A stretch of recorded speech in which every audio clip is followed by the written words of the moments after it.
ஸ்ரீ குருப்யோ நமஹ. ஹரி ஓம். குரு ராகவேந்திரா. ராகவேந்திரோட சச்சரித்திலே இப்பொழுது 10வது எபிசோடு இன்னைக்கு நம்ம பார்க்க போறோம். வியாசராஜை பற்றி நாம் பேசிக்கொண்டிருக்கிறோம். வியாசராஜர் விஜயநகர சாம்ராஜ்யத்துக்கு வந்தவுடனே அவருக்கு தேவையான வசதிகள் எல்லாம் அங்கே செய்து கொடுத்து அவரை அங்கேயே தங்க வைக்கிறதுக்கு ராஜா ஏற்பாடு பண்றார். அவரை ராஜகுருவாக ஏற்றுக்கொண்டு அவருடைய வழிகாட்டுதலின் பதிலே நாட்டின் நிர்வாகத்தை நடத்தி வந்து எல்லோருடைய நாட்டு மக்களுடைய அன்பை பெறுகிறார் ராஜா. இவருடைய புகழ் எங்கும் பரவி இருக்கிறது. வியாசராஜர் இப்ப என்ன தீர்மானம் பண்றாரு, நிறைய கிரந்தங்கள் எழுதணும், மத்துவ சித்தாந்தங்களை நிலைநிறுத்துவதற்கு கிரந்தங்கள்லாம் எழுதணும். வாதங்கள் மாத்திரம் பண்ணா போறாது, கிரந்தங்கள் இருக்கணும். அது எந்த காலத்துக்கும் பிரயோஜனப்படுங்கிறதுக்காக கிரந்தங்கள் நிறைய எழுதணும் தீர்மானம் பண்றார். அப்போ அன்று இரவு சரஸ்வதி தேவர் கனவிலே தோன்றி ஆசீர்வாதம் பண்ணி ஒரு தங்க பேனா ஒன்றை கொடுத்ததாக செய்தி இருக்கிறது. மறுநாள் காலையில் எழுந்து பார்க்கும்போது உண்மையில ஒரு தங்க பேனா அந்த இடத்துல இருக்கு.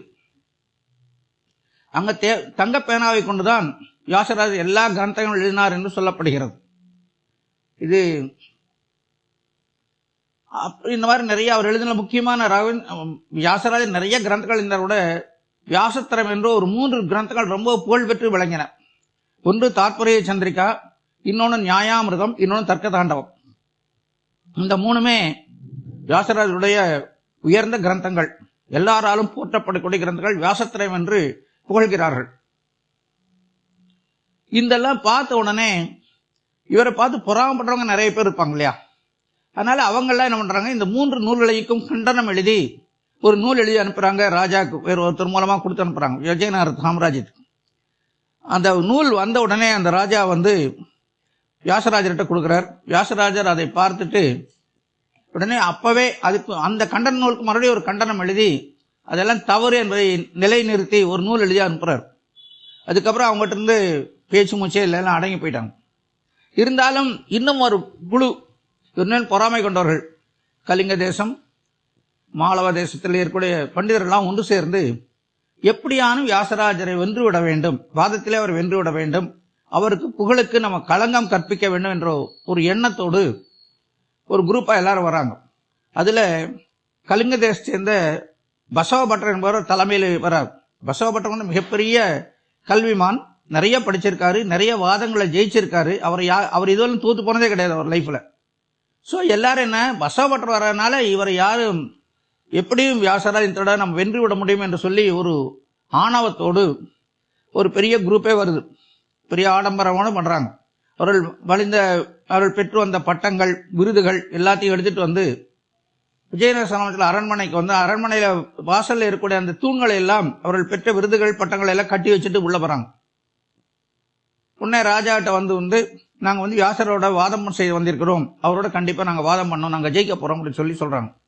ராஜா சொன்னார், ஏங்க அவர் தகவல் சொல்றேன்னு சொல்லிட்டு உடனே வியாசராஜருக்கு தகவல் சொல்லிவிட்டார். வியாசராஜர் தங்க பல்லக்கிலே வந்து இறங்கி அந்த பட்டங்களில பார்த்து நகைக்கிறார். இவர்கள் மிகவும் அகங்காரம் மிக்கவர்களாக இருக்கிறார்கள், நான் என்கும் அகங்காரத்தோடு இவர்கள் இருக்கிறார்கள் என்று தெரிந்து கொண்டு அவர் ராஜசபைக்கு வந்து அவர்களை எல்லாம் பார்த்து புன்னகைத்து வணக்கம் செய்து எல்லாரையும் அமரச் செய்து, நான் உங்களோடு வாதம் செய்ய வந்திருக்கிறேன், நீங்க உங்களுடைய கேள்விகளை என்கிட்ட கேட்கலாம்னு சொன்னோடனே நான் வந்து நீ வந்து ஒவ்வொருத்தரா வர்றாங்க. ஏன்னா அவர் சின்ன வயசு, அதனால பார்த்தோன்னே இவர் எல்லாம் எளிமையா ஜெயிக்க முடியும் எல்லாரும் ஆணவத்தோடு அவரோடு வர்றார்கள். யாருனாலையும் வியாசராஜ் ஜெயிக்க முடியல. வந்தவர்கள் 30-40 பேர், அத்தனை பேரும் தோத்து போயிடறாங்க அவர்கிட்ட. இந்த வாத பிரதிவாதங்கள் சுமார் 1 மாத காலம் நடந்தது. அதில் கடைசியாக பசவபட்டரோட வாதத்துக்கு வர்றாரு. பசவபட்டருக்கும் வியாசராஜருக்கும் பல நாட்கள் வாத பிரதிவாதங்கள் தொடர்ந்து கடைசியிலே வியாசராஜருடைய வாதத்துக்கு முன்னாலே அவருடைய வாதம் எடுபடாமல் போய் மத்தியஸ்தர்களாலே வியாசராஜர் வென்று விட்டதாக அறிவிக்கப்படுகிறது. எப்பவுமே எதிர் சைடுல இருந்து தோற்று போறவங்களே எல்லாரும் வந்து அவங்கள வந்து அவமானப்படுத்தான் அனுப்புவாங்க. ஆனா வியாசராஜர் அப்படி பண்ணல. அவர்களை எல்லாம் தன்னுடைய மடத்துக்கு வந்து நீங்க எல்லாம் வந்து நம்ம மடத்துக்கு நீங்க எல்லாம் வரணும் சொல்ல அவர் பவ்யமா இன்வைட் பண்ணி அந்த மடத்துல அவங்களுக்கு எல்லாம் தக்க மரியாதை செய்கிறார். எல்லாத்துக்கும் அவர்களுக்கு யோகியதைக்கு தகுந்த மாதிரி தங்கத்தாலான கங்கணங்கள், ஷால்கள், இன்னும் பரிசு பொருட்கள் எல்லாம் அவர்கள் தகுதிக்கு ஏற்ப நல்ல பரிசுகள் கொடுத்து தங்க காயின்கள்லாம் கொடுத்து எல்லாத்தையும் இது பண்ணி மரியாதை கொடுத்து அவரெல்லாம் ஆசீர்வாதம் பண்றாரு. வந்தவர்களுக்கு அதுவரை இருந்த ஆணவம் காணாமல் போய்விட்டது.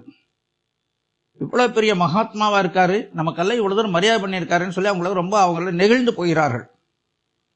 பசவப்பட்டருக்கு ஆச்சரியம், தோற்று போனவருக்கு இவ்வளவு தூரம் மரியாதை யாரும் பண்ண மாட்டாங்க. ஆனா அவர் அந்த வெளிக்காட்டிக்காமல், குரோத எண்ணம் இல்லாமல் நம்முடைய வித்தைக்கு அவர் மரியாதை சந்தோஷப்பட்டு அவருடைய ஆராதனை மூர்த்தியாகிய மரகத லிங்கம் சிவலிங்கத்தை வியாசரிடம் கொடுத்து, இது என்னுடைய ஆராதனை மூர்த்தி, இனிமே உங்கள்கிட்ட இருக்கட்டும், நீங்களா அதை பூஜை பண்ணுங்கன்னு சொல்லி அவர்கிட்ட கொடுக்கிறார். வியாசராஜர் சந்தோஷமாக பெற்றுக்கொண்டு, நான் கண்டிப்பாக இது பூஜை செய்கிறேன்னு சொல்லி நித்திய பூஜையில அந்த சிவலிங்கத்தை வைக்கிறார். அந்த சிவலிங்கம் இன்றைக்கும் ஸ்ரீமடத்திலே இருக்கிறது.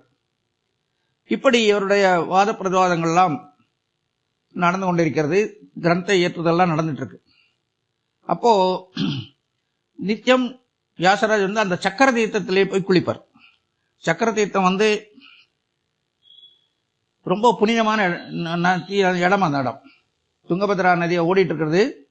அந்த இடத்துல அந்த சக்கர தீர்த்தத்தில் குளித்தால் எல்லா தோஷங்களும் தீரும் என்று சொல்லி அது ரொம்ப விசேஷமா சொல்லுவாங்க. ஆனால் நித்தியம் வியாசர் அந்த சக்கரத்தில் குளித்து விட்டு அதுக்கு பக்கத்தில் இருக்க மேடையில் இருக்கக்கூடிய இடத்துல உட்கார்ந்து அவர் ஜபம், ஆக்னீகம், தியானம் எல்லாம் பண்ணுவார். அப்படி ஒரு தியானம் பண்ணும்போது திடீர்னு எதிர்த்தாப்புல ஒரு பாறையில ஒரு வானரம் அவர் காட்சி கிடைக்கிறது. காட்சி கிடைனா கண் திறந்து பார்த்தால் அந்த பாறையிலிருந்து ஒரு வானரம் உயிர் பெற்று பறந்து போகுது. சரி, ஏதோ சூட்சமம் சொல்லி தெரிஞ்சுட்டு அவர் தொடர்ந்து அவர் கண்டினியூ பண்றாரு, தியானத்தை எல்லாம் கண்டினியூ பண்றாரு. தினமும் சுமார் ஒரு 10-15 நாட்களுக்கு இந்த மாதிரி டெய்லி இந்த மாதிரி அந்த வந்த உடனே இதுல ஏதோ சூட்சமம் இருக்கிறது, அந்த இடத்துல ஆஞ்சநேயோட சாநித்தியம் இருக்குன்னு சொல்லி அந்த இடத்துல ஆஞ்சநேயருக்கு ஒரு ஸ்தாபனம் பண்ணும், கோயில் ஸ்தாபனம் பண்ண நினைச்சிட்டு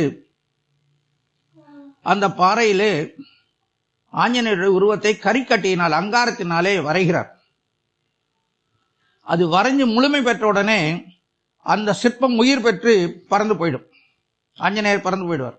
அப்ப அந்த இடத்துல எந்த ஒரு வரைஞ்சதுக்கு தடையுமே இருக்காது. அதான் பறந்து போயிட்டாங்க. உயிர் பறந்து போறதுனால அந்த பாறையில எந்த விதமான தடையும் இருக்காது. இது ஒரு நாள்ல 2 நாள்ல 12 நாட்கள் தொடர்ந்து இது நடைபெறுகிறது.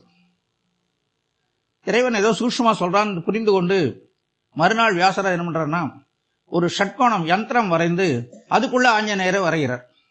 இப்ப ஆஞ்சநேயர் பறந்து போகல, அப்படியே உயிரோடு இருக்கார். அந்த உயிர் பெற்று வருகிறார். பறந்து போன 12 வானரங்களையும் வெளியில செயின் போல அவுட்டர்ல அப்படியே அவர் வரைஞ்சு இது பண்ணிடுறார். அந்த வானரங்களும் உயிர் பெறுகின்றன. கரிக்கட்டியினால வறந்த அந்த சிற்பம் உத்பவிக்கிறது. அப்படியே ஆஞ்சநேயர் அப்படியே அந்த கல் எம்பாசிங் மாதிரி அப்படியே வருது. ஒரு கல்லுல செதுக்குனா அப்படி வருமோ அந்த மாதிரி இருந்தது. இன்றைக்கும் அந்த யந்திரோதர ஹனுமார் சன்னதி ரொம்ப விசேஷமா இருக்கிறது. ரொம்ப சாநித்தியமான இடம். அதுல என்ன விசேஷம் கேட்டீங்கன்னா, அந்த முகமடன் இன்வேஷன் போது அந்த முகமதர்கள் எல்லாம் எல்லாத்தையும் அந்த விஜயநகர சாம்ராஜ்யம் எல்லாத்தையும் சிற்பங்கள் எல்லாம் அழிச்சு எல்லாத்தையும் உழைச்சிட்டாங்க. ரொம்ப கொடூரமான முறையில் அவர்கள் நடந்திருக்கிறார்கள். அப்போ எத்தனையோ கோயில்கள் ஈடுபடும் போது இந்த யந்திரோதர ஹனுமாருடைய அந்த கோவில் மாத்திரம் அவங்களுக்கு கோவில் கண்ணுக்கு தெரியல, ஏதோ ஒரு மண்மேடு மாதிரி அவங்களுக்கு தெரிஞ்சிருக்கு. அதுவும் அது பின்னால் கூட ராமருடைய சன்னதி இருக்குது பின்னாலே. அந்த 2 இடமும் மாத்திரம் அவங்களுக்கு மண்மேடு மாதிரி தெரிஞ்சிருக்கு. சோ ஆஞ்சநேயர் அவரையும் அவருடைய சன்னதி குருவான ராமச்சந்திரமூர்த்தி, உபாசனாமூர்த்தி ராமச்சந்திரமூர்த்தியோட சன்னதியும் அவர் காப்பாற்றுறாரு இடத்துல. அதுக்கப்புறம் இன்றைக்கும் அந்த யந்திரோதர ஹனுமார் சன்னதியில ரொம்ப விசேஷமா சாநித்தியமா இருக்கக்கூடிய க்ஷேத்திரம் அது. அதுல இன்னொரு விசேஷம் என்னன்னு கேட்டீங்கன்னா, புரந்தாசுடைய மகன் மத்வபதி தான் பல காலம் அந்த யந்திர ஆஞ்சநேயர் பூஜை பண்ணிட்டு இருந்தார். மத்வபதி பூஜை பண்ண முடிச்ச உடனே அவர் வாழைப்பழத்தை கொடுத்தா அந்த யந்திர உயிர் பெற்றிருந்து அந்த வாழைப்பழத்தை நேர பிரத்யட்சம் வாங்கி சாப்பிடுவாராம். இது ஒரு செய்தி இருக்கிறது. அவ்வளவு சாநித்தியமான இடம் அந்த யந்திர ஹனுமார் இது ஆஞ்சநேயர். அதுக்கப்புறம் இந்த ஆஞ்சநேயர் பிரதிஷ்டை பண்ணவரும் வியாசராஜர் நாடெங்கிலும் 732 ஆஞ்சநேயர் சன்னதிகளை ஸ்தாபனம் பண்ணியிருக்கார். ஓரிடங்கள்லாம் ஆஞ்சநேயருடைய ஒரு சிலை பிரதிஷ்டை. எப்படி அவ்வளவு நடந்தது? ஒரு வருஷத்துக்குள்ள இது பண்ணியிருக்கிறதா தகவல் இருக்கிறது. அவர் அப்படியே கரிக்கட்டியில் அப்படியே வரைவாரு, வந்தோடனே அதை எம்பாசாய் அப்படியே செதுக்கிற மாதிரி அப்படியே பாறையில் வந்துடும். அது உடனே பிரதிஷ்டை. அப்படி நாடெங்கும் கர்நாடகாவில் தான் அதிகமான இடங்களை பண்ணார். தமிழ்நாட்டில் நிறைய இடங்கள் அவர் பிரதிஷ்டை பண்ண ஆஞ்சநேயர் இருக்கிறது. 732 பிரதிஷ்டை பண்றாரு.